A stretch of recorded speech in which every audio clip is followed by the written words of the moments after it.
Some of you have heard me talk about this before. Some of you may not, but I know that a lot of our new employees are curious about this outfit that they've joined. You know us locally where you work, even in some of the communities where you work. The people there who know what you do are still curious about what Telamon Corporation is, why we have this name that's kind of unsuited to being in social work or human services. And we're going to talk a little bit about that as we go along. We could be in a community where you would be building houses. You might be rehabilitating homes for elderly and disabled people. You might be in employment training, providing counseling to job seekers or to employers. You might be providing Head Start services to low-income families, either migrant or regional Head Start. We do any number of things. We have 68 grants and contracts in 11 states. And so you'll get a chance this week to learn about some of those things that you don't hear about day to day because you're engrossed in the work that you're doing. For us, this all started in 1965.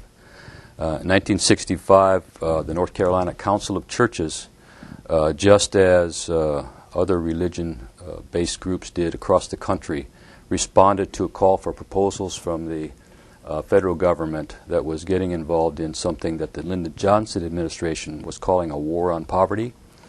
A lot of attention was being paid to conditions around the country, and so the government, the Congress, voted to set up a federal agency, and it was under the Office of the President, and it was under the Office of Economic Opportunity, and their job was to find entities out there that wanted to take up this task in both urban and rural areas in reestablishing neighborhoods, providing services for poor people, for poor children, upgrading substandard housing. And so the North Carolina Council of Churches responded, wrote a proposal, and their proposal was to provide health and nutrition education to migrant farm workers in migrant camps in 4 counties in North Carolina.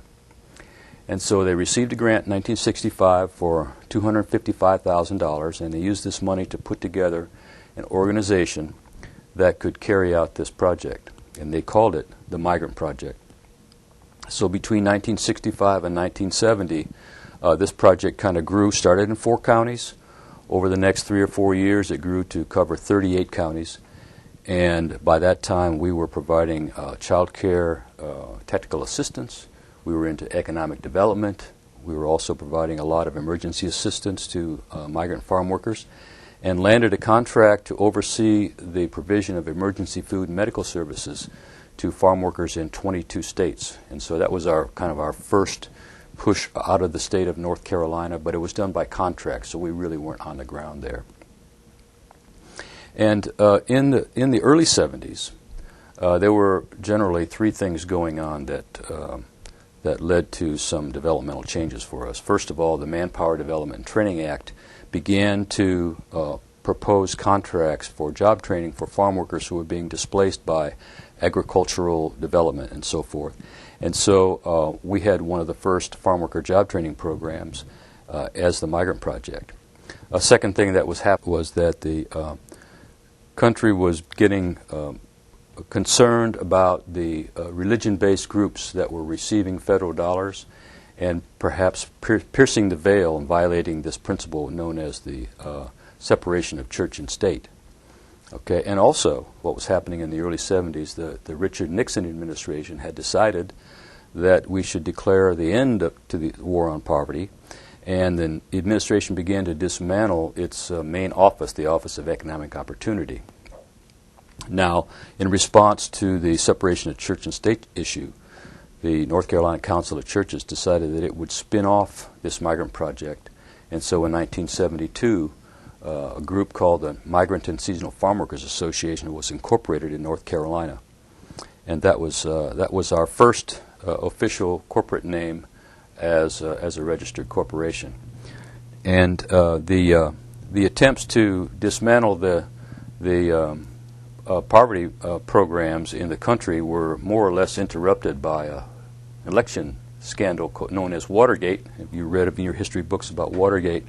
And that kind of slowed down the Nixon administration's attempts to totally dismantle the programs, but they did manage to farm out the programs to various agencies.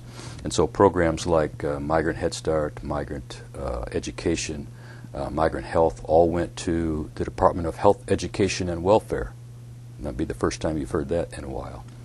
And of course the other programs, the housing and job training programs, went to the Department of Labor. Now that decision to send those programs to the Department of Labor was an ironic one, and it probably led to the first step in our growth, as you can see. And when you get a chance, you can consult that map back there with all the pins. There are 120 of those locations now, and we started out in 4 counties. We're now operating as far north as Traverse City, Michigan, and as far south as Mobile, Alabama. And we're in 11 Midwestern, Mid-Atlantic, and Southern states.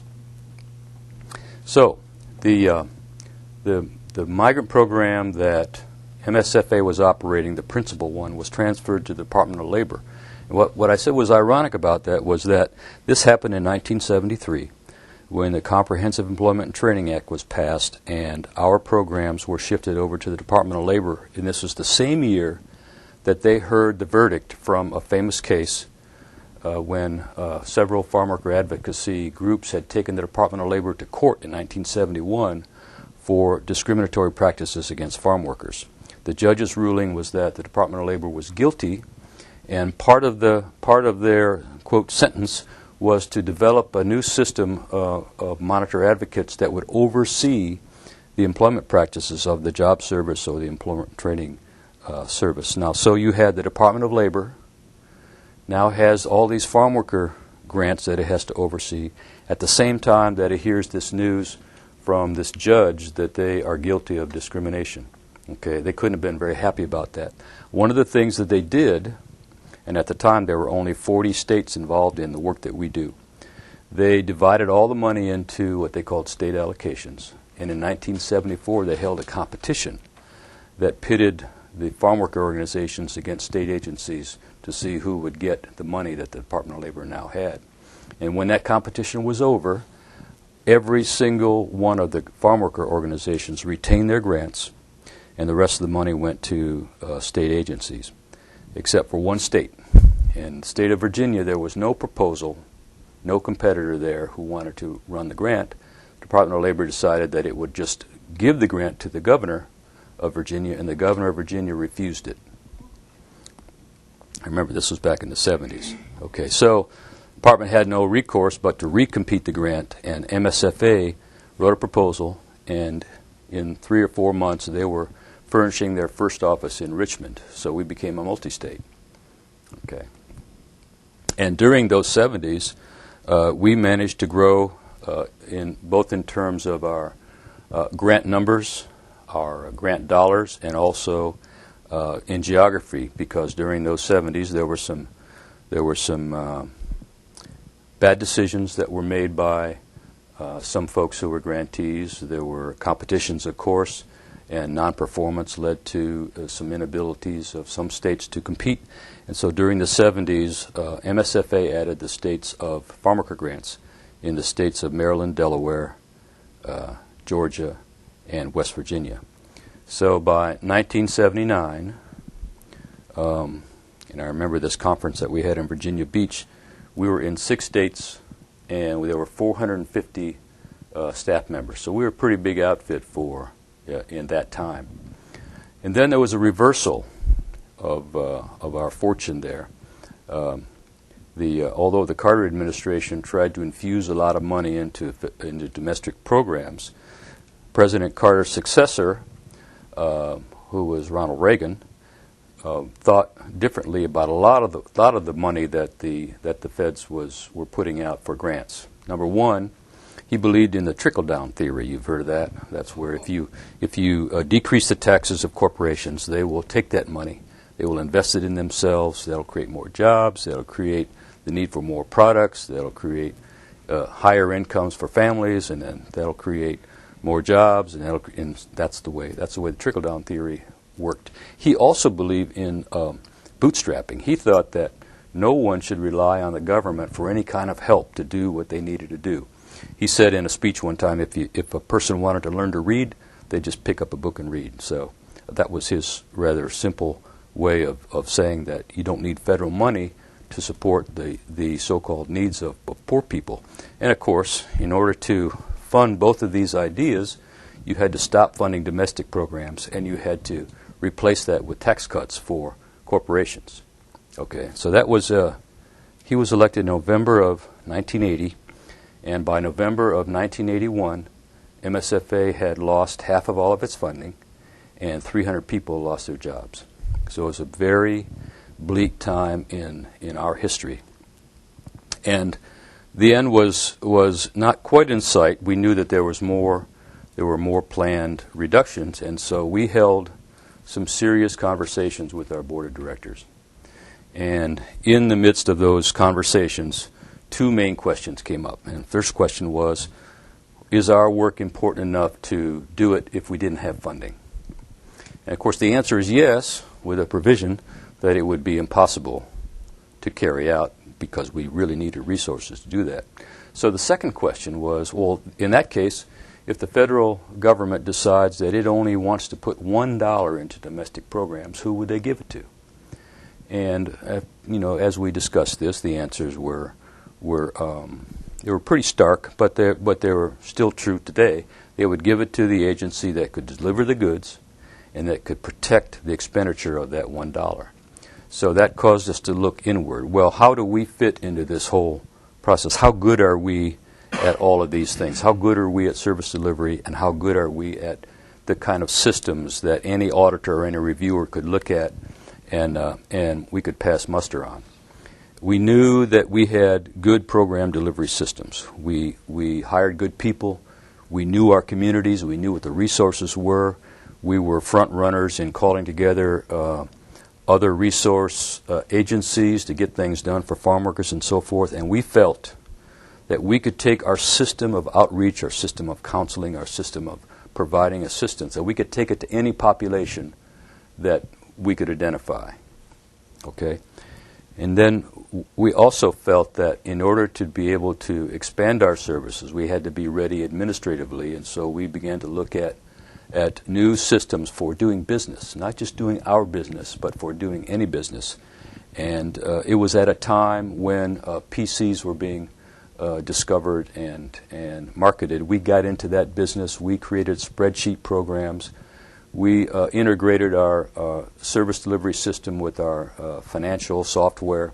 We had all that part of it going, but we also felt that we were being held back by our name, Migrant and Seasonal Farm Workers Association. Well, if anybody asked you what you did and you told them who you worked for, they would pigeonhole you into that corner. And we were looking at an environment with fewer federal dollars, and we wanted to be able to compete for those and thought we could compete if we had an edge. And so we had a naming contest. And it was we started out with 150 names. And of course, in these kinds of things, when you have a lot of people interested in the name change, this phrase, the ridiculous to the sublime, comes into effect. In my favorite one was SOS, Save Ourselves. I mean, we had a lot of names like that, but we ended up choosing a name that raises a lot of questions when we tell people who we work for. Telamon is an architectural feature that was used by the Greeks and the Romans. When they built their ancient buildings, they used human figures between the columns and the roof structures to hold them up. And the Telamon was the Roman name for that. And we were in the business of support, and so we thought that was a befitting name. Now, there was a name in second place that I'll talk about a little bit later. But we adopted that name, hired an ad firm to tell us what a logo would look for, and we ended up with this stylized picture of a human figure holding up something above their head. So now today when people ask you where you work, you say, Telamon Corporation. They say, oh, you guys make switching equipment, you're in and that technology. It gives you an opportunity to explain to them what we do, and that's that same opportunity that we have when we compete. We compete as Telamon Corporation, not the farm worker specialist, not the Head Start specialist, not the self-help housing specialist, but the group that has this mission to help anyone in need. And so we expanded. It was one of our best decisions ever. In the early 80s, we expanded our horizons immediately by changing our name. And so in the 80s, we were able to compete for mostly farm worker grants, but we added the states of Indiana and South Carolina. And then toward the end of the 80s, in a 1990 competition, we moved into Michigan with the Farm Worker Employment Training Grant. Okay. And since then, we have grown to the company we are now, a few ups and downs. In fact, not to leave presidential influence out of this whole picture, we have been zeroed out in President Bush's employment and training budget for 7 years in a row. Mr. Bush has also, one of his ideas was to move the Head Start program into the public school systems, and so far he's been unsuccessful in that, and in 3 months this will all be moot. But I did mention that we picked up Indiana, or did I not? Anyway, in 1986 we picked up the state of Indiana. We competed with the governor there and won that state. When we went to register our name, they made a mistake. They misspelled it, as many people do. How many of you seen Telemon? Almost. How many of you have written it? Telemon. Okay. I never have done it that way. But anyway, they misspelled the name. They gave us our registration papers, and we walked off. We were very happy. About 3 months later, we discovered through the mailing process that there was already Telamon Corporation in the state of Indiana. So we had to do business as our second place name, which was Transition Resources Corporation. And the idea behind that was that we were in the business of helping people move from one stage in their life to another stage, and we would provide those resources. So we're TRC in Indiana. We had one project, a hurricane relief project in Florida, where we ran into the same problem. We were TRC there. So when you see your fellow employees from Indiana, are there any here? Okay. And they will say TRC, and you'll say, they are Telamon, but they do business under that other name. Okay?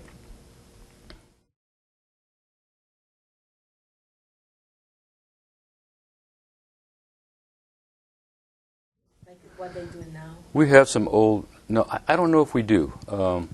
We probably have some anecdotal information in some of our offices. One of the things that we have always been willing to do is to change. And you all know that because we keep throwing these new things at you. It seems like every month, right? Maybe every week. Okay.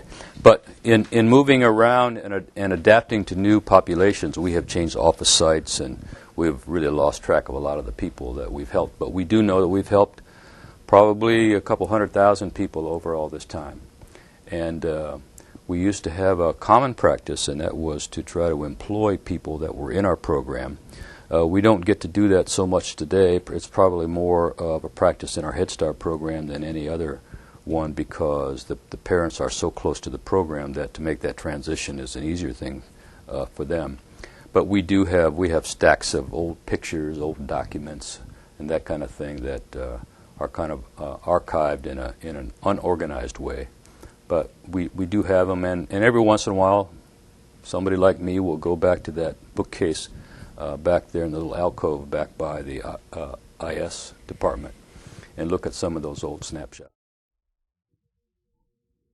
Is there anybody else in the corporation that's... Actually, Tom Meyers and Marion Tucker preceded me. I worked in a program in Michigan before I came here.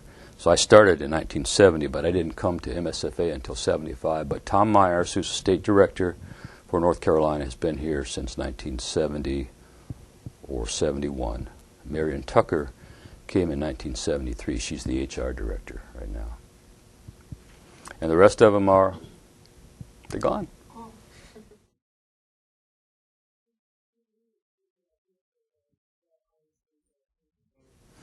Well, a couple things I've talked about is how changes in administration, raises us up or lowers us down, and so when you work in this business of trying to help people by using government grant resources to do it, you're always subject to the vagaries of, who's in charge, who's being elected, what are the what are the country's priorities at a point in time, and they change. They really do. I hear all the time. So people they ask me this on the golf course, on the softball field, or wherever. So what's this going to do to your business, depending on who gets elected? Well, it's not so much who gets elected to be president. It's more important as to who gets elected in the Congress. Remember, the Congress people are all from territories, and they're from states, and they represent those people. When a president is elected and his party gets a majority in either the House of Representatives or, more importantly, in the Senate, okay, then you can really do some things. So it's important to us who is in the Congress. And later today we're going to talk about how we try to affect some of the decisions that the Congress makes without breaking the law, of course. But it's we think that we have enough brain power, enough history, and good enough systems to continue to compete for the kinds of work that we want to do. And that work ranges from, of course, from Head Start, which is what we do mostly these days, both for migrants, for early Head Start, in the regional Head Start program. We do a lot of housing rehabilitation, building homes for new homeowners, self-help housing for people who gather as groups and help each other build their homes. We do emergency home repairs. We have a veterans homeless veterans program in Martinsburg, West Virginia. We have a program in South Carolina that is a driver education program. We also have a program in South Carolina where we tutor people who want to be entrepreneurs. We help them set up business plans. We give them micro enterprise loans to start their businesses. Our mission statement is very broad in terms of being advocates for people in need. That's anybody in need. Where we have a need that's unaddressed, or the country establishes a need that they want to provide resources for, if there's a way for us to be there and to compete for it, that's what we're going to do. And any of you out there who hear of or read of or even hear rumors of those kinds of initiatives in your states, you should try to get some information about it and try to figure out with us if that's a good product for us to go after and a good funding target. And we, since we're in this business of helping people and we need resources to do it, that's our connection to it. And we will grow as much internally or externally as circumstances provide for us. So where will we be in 5 years or 10 years? We don't know. But 43 years ago, we thought we only had a year to go. And the same was true, and that's the way you get government grants, 12 months at a time, 18 months at a time. So we are very, very stable for being the business we're in, and we think that we have the infrastructure to continue that pattern.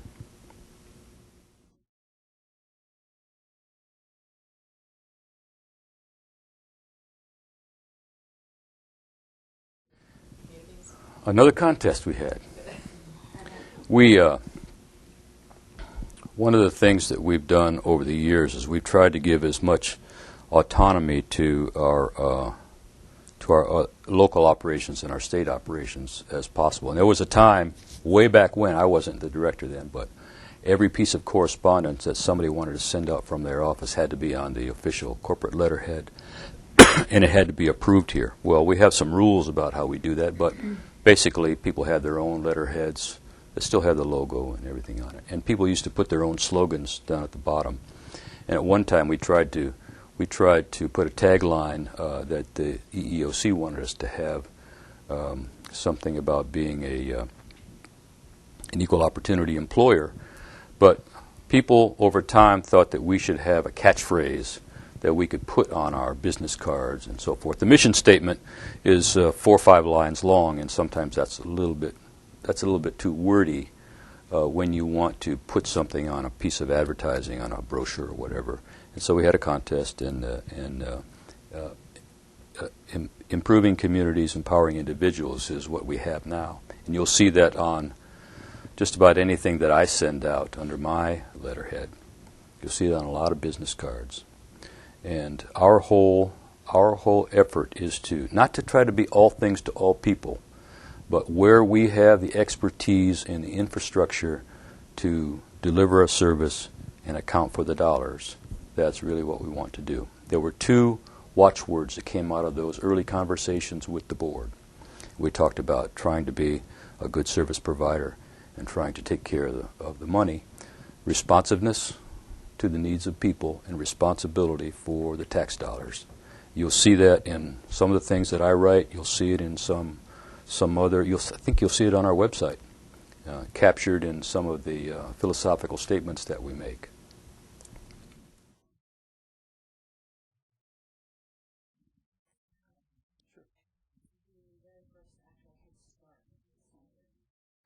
We have been kind of in and out of child care. There was a time when we did child care from the technical assistance side. We helped groups start child care programs.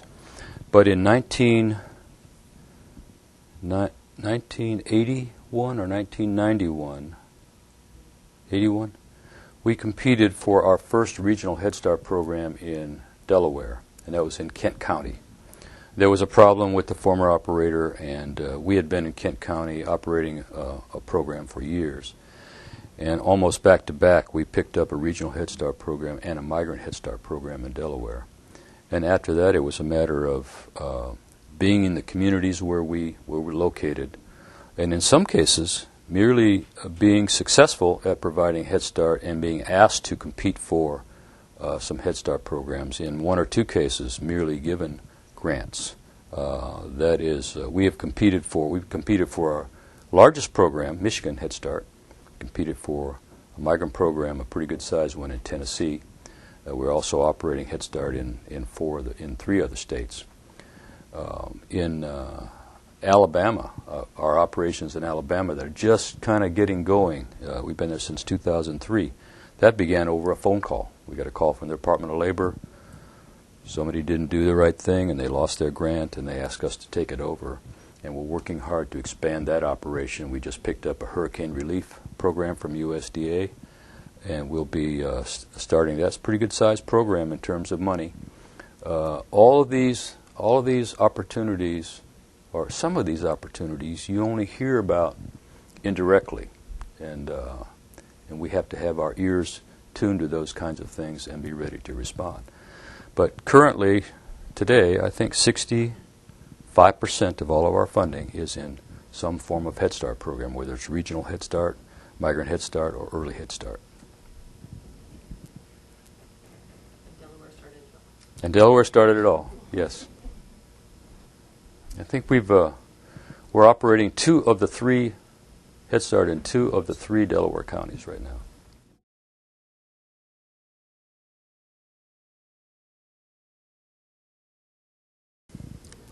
There was a time when, during the Carter administration, when they were trying to infuse a lot of money. We were having a recession in the mid-'70s. The gas lines were a mile long, and there was a lot going on. They started a public service employment program, and they also started some youth projects for both in-school youth and for out-of-school youth. And the idea, of course, was to, if you could catch them when they were still in school, to tutor them and mentor them and do all of the things that helped them to decide that staying in school was better than leaving. But for those who had already left school, was to work with them to get them either back in school or to get them to qualify for a GED or otherwise improve their skills in trades or whatever.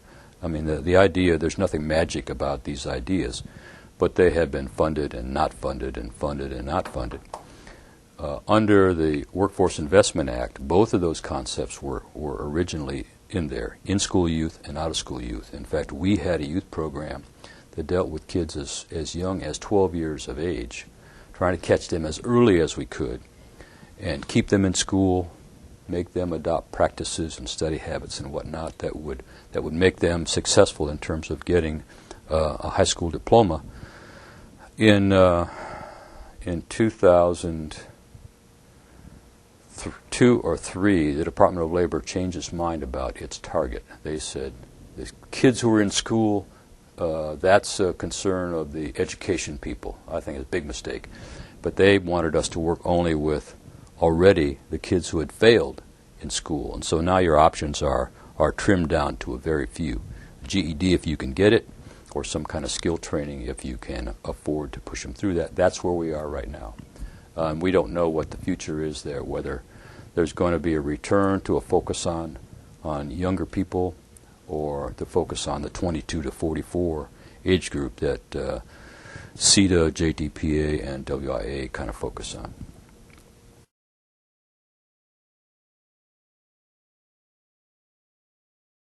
Okay, Workforce Investment Act. The current legislative, enabling legislation that funds employment and training, these are the one-stops, the farm worker employment training groups, the Native American employment training programs, the programs for veterans, the programs for older workers, really is like the fourth or fifth historical step in the government's attempts to provide employment training resources to its people. I guess the first one was the Manpower Development and Training Act. That's back in the late 60s. Then in 1973, when the act was reauthorized, it was called the Comprehensive Employment and Training Act. And then in the 80s, it was called the Job Training Partnership Act. Remember, these are all essentially the same focus with slightly different emphases and so forth. And then when the Job Training Partnership Act was reauthorized in 1998, it was known as the Workforce Investment Act. The Workforce Investment Act was the government's second attempt to consolidate all of the employment and training efforts around the country into a one-stop model. Okay, and although national funding for Native Americans, farm workers, and veterans groups stayed, we're allowed to still operate outside of the one-stops. The Department of Labor has been trying to get us over the years to bring our resources to that same table. We have actually turned the tables on them in a couple of states. In Indiana, for instance, we were running two one-stops. In North Carolina, we now run one-stop in Johnson County. So just when it looks like we're being pushed into a corner, we have been fortunate enough and resourceful enough to actually become players instead of retirees in that. So, Workforce Investment Act has now 4 years in a row been set aside in the Congress's schedule. It was supposed to be reauthorized many years ago, in 2003, I believe. Other things have taken their attention. The couple of wars that we're involved in. These days, the financial crisis has pushed everything away from their schedule. Probably next year, someone in Congress will pick it up again, and we will likely see another attempt to increase the competitiveness in the job market somewhere around the country with maybe a totally different name. You know, we all like to think that we have an idea when really it's an idea from something else, and so we put a new name on it. Some congressmen are actually able to get their name attached to a piece of legislation, and that's maybe their way of immortalizing themselves. But it will be, for all intents and purposes, just another version of the country's attempts to make it easier for people to compete for jobs, give them the training and education that they require to upgrade their skills, and then to make a connection between them and employers who need good workers. That formula is never going to change.